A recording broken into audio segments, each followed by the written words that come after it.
မမရဲ့ဘယ်လောက်လဲဆိုတော့ဒါကတော့ဒီနှက်ခမ်းဒီလေးကိုပြောထားဒီတဲလေးမေးထားတာမမရဒီဟုတ်ကာလာလေးကိုပြောထားပန်းငပိအောင်ပေါ့နော်ဒီဟုတ်ကာလာလေးကိုမေးထားပါတခြားကို2000ပါတဲလေးမမရဲ့နှက်ခမ်းဒီတွေအယောင်ထွက်တွေအားလုံးကအပြင်ရောင်နဲ့အထဲရောင်နဲ့လုံးဝကွက်တိတက်ထက်သေးပဲနော်လုံးဝကွက်တိတက်ထက်တဲ့ TikTok ရိုက်ပြီးဒီလိုမျိုးနှက်ခမ်းဒီတွေစိုးပြနေတဲ့အချိန်ဆိုလို့ရှိရင်အဖက်လုံးဝထည့်မထားဘူးဒီဟုတ်ကာလာကပန်းငပိအောင်လို့လည်းခေါ်တယ်သူကပန်းခရမ်းဘက်ကိုလည်းနည်းနည်းသွားတယ်ဒါပေမဲ့ပန်းငပိလိုပဲခေါ်တာများတယ်ပေါ့ရှင်နော်တခြားကို2000မှာ9ချောင်းကနေစပြီးတော့လက်ကားစင်းနဲ့ရရဲတချောင်းချင်းစီဆိုလို့ရှိရင်2000မှာအယောင်ထွက်အရမ်းမှန်နဲ့စိုးတဲ့အခါမှာလည်းပေါ့ပေါ့ပပလေးနဲ့စိုးထားမှမသိတာအောင်ပေါ့ပါတယ်အဖက်လန်ချင်းအလိထားချင်းလုံးဝမရှိဘူးစိတ်ချပါအလဲကနေပြီးတော့ကွက်ပြက်တာရုပ်ဆိုးပန်းဆိုးအဲ့လိုမျိုးပြက်တယ်ဆိုတာလုံးဝမရှိပါဘူးရှင်နော်အယောင်လေးတွေကဒီ9ရောင်လာပါတယ်ဒီ9ရောင်လေးရဲ့နာမည်လေးကိုခေါ်ပြပါမယ်ဒါလေးကတော့တထေးမကာလာလို့ခေါ်တယ် rich color ပါရှင်နော်ပန်းချိုချင်းရောင်လေးသူကပန်းစီနုလေးပါရှင်နော်ပန်းစီကိုမှဆက်ဖြည်းဖြည်းပန်းစီမဟုတ်ဘဲနဲ့ပန်းစီအနုလေးဒါလေးကကြတော့လိမ်မော်နီလေး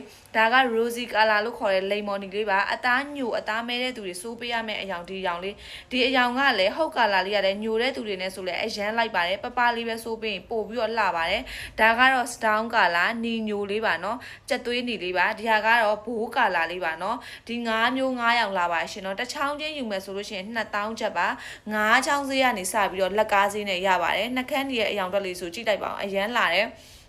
နှက်ခမ်းဒီလေးတွေကမတ်တိုက်ပါနော်မတ်တိုက်ဆိုပေမဲ့စိုးလို့ဆိုထားမဲ့လုံးဝမသိတာရအောင်ပေါ့ပေါ့ပါပါလေးပါပဲရှင်နော်အဲ့လိုမျိုးနှက်ခမ်းဒီဆိုတဲ့ခါမှာမပေါ့မပါနဲ့တက်တောင့်တက်တာမရှိမှလုံးဝစိတ်မပူနဲ့တင်းကျက်ခြင်းစီကက်ခြင်းလုံးဝမရှိပါဘူးရှင်နော်အရန်ကိုပေါ့ပါစေရပါမယ်နော်အယောင်ကာလာထွက်လေးဆိုလို့ရှင်လဲအရန်လာဒီမှာကြည့်အောင်အယောင်လေး9ရောင်လုံးကလည်းပယ်ရောင်လုံးဝမရှိသလိုအယောင်ကတစ်ယောင်နဲ့တစ်ယောင်နဲ့လည်းလုံးဝကိုထက်မနေပါဘူးရှင်နော်စင်တယ်ဆိုတာတော့မရှိပါဘူးဒီမှာကြည့်ပါအောင်အယောင်9ရောင်လုံး9ရောင်လုံးကွဲပါတယ်နော်တဲလေးရေဒီထက်ကြည့်ကျင်တယ်ဆိုလို့ရှိရင်တော့ TikTok စီပြနေပြလေလာပြီးတောင်းကြည့်လို့ရပါတယ်အမှန်တော့ဒီရောင်ကတော့ဒါအယောင်မှန်နေပဲအကုန်လုံးအဖက်မထည့်ထားတဲ့အတွက်အပြင်ရောင်နဲ့လုံးဝကွက်တိတက်ထက်တဲကြစေရမယ်နော်